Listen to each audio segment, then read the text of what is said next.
Hey everyone, welcome. Today we are going to tackle one of Java's most important concepts, interfaces. If you're building a house, you always start with a blueprint, right? That blueprint sets all the rules, where the walls go, how many floors, but it's not the house itself. Well, in the world of Java, an interface is exactly that blueprint.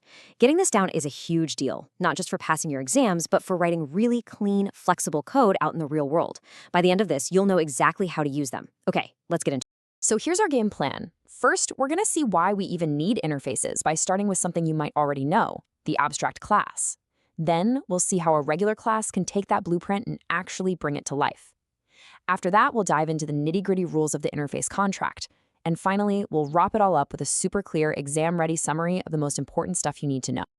Okay, so to really get why interfaces are so cool, we have to start with their close cousin, the abstract class.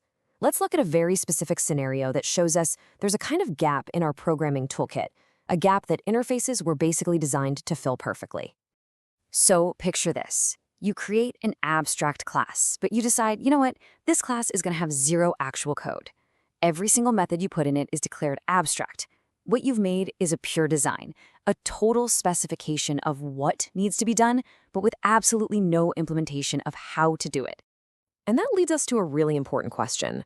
When your only goal is to define a pure contract, just a 100% abstract set of rules, is an abstract class really the best tool for that job?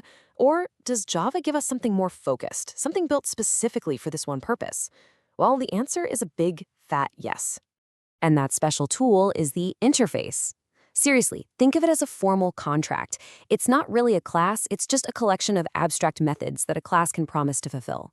When a class agrees to this contract, it's pretty much legally bound by the compiler to provide the code for every single method defined in that interface.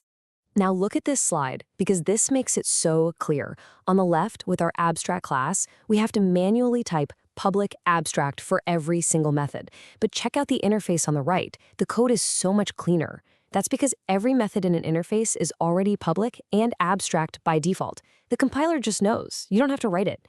It makes your intention totally clear. This thing is purely a design spec.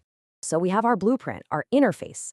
But a blueprint is just a piece of paper until a construction crew starts building, right? So how does a normal Java class take this contract and actually build something that works with it? Let's see how it all comes together. The magic happens with one simple keyword, implements. And you've got to remember this difference. A class extends another class to inherit features, but a class implements an interface to sign a contract and promise to provide those features itself. This is your class signing on the dotted line. The process is always the same, just 3 simple steps. First, you declare your class like you normally would. Second, you use that implements keyword to say which contract you're signing up for. And third, this is the most important part, you have to write the actual code for every single method that was declared in that interface. No exceptions. And here's what that looks like in the wild. We've got our new class B. Just by writing implements A, we've just made a formal promise to the Java compiler that our class B is going to fulfill every single requirement laid out in that interface A contract. And now, Class B has to deliver on that promise. It is required, it is forced to provide a real implementation, actual code inside curly braces, for both the show and config methods. A really common mistake for beginners is they forget one of them. If you do that, Java's going to throw a compiler error, basically yelling at you that you broke the contract. Your only other option at that point is to just declare Class B as abstract too. Okay, this is a huge point, and it's a super common exam question. You can never, ever create an object of an interface. You can't say new A paren. And why not? Because it's just a blueprint. It has no actual code inside. But what you can do is create an object of the concrete class that implements it, like our class B here. Once you have that object, you can call all its methods with confidence, knowing that the code you wrote is what's going to run. We've seen the big picture of how this works. Now it's time to zoom in and read the fine print. An interface can have both methods and variables, and both of them have very specific rules you can't bend. Let's break them down. This table sums it up perfectly. Like we said, methods are public and abstract by default. They're open for everyone to see and must be implemented. But look at the variables. By default, they are public, static, and final. This is so important. It means they're not normal variables at all. They are constants. They're fixed values that belong to the blueprint itself, not to any single object that gets made from. This brings up a fantastic question that really gets to the heart of what an interface even is. Why these specific rules? I mean, why can't an interface just have a normal variable? Well, the answer tells you a lot about how Java thinks about objects and memory. Here's the logic, step by step. See, when you create an object with a new keyword, Java sets aside a little chunk of memory just for that object's variables. But since you can never, ever use new with an interface, it never gets its own memory for an object. So if it can't have variables for an object, what's the workaround? Make the variable static. That means it belongs to the interface blueprint itself, and it's shared by everyone. And because there's no object to manage a changing value, it also has to be final, which locks it in as a constant that you set once and can never change again. All right, we have covered a ton of ground. Let's boil it all down into a quick summary.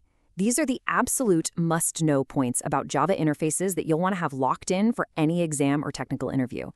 So just remember this. An interface is a pure blueprint, 100% abstract. Its methods, they're automatically public and abstract. Its variables, they're public, static, final constants. A class uses the implements keyword to sign the contract, and then it must define all the methods. And the big one, you can't make an object from an interface, only from the class that follows its rules. If you can remember those points, you've got a really solid foundation.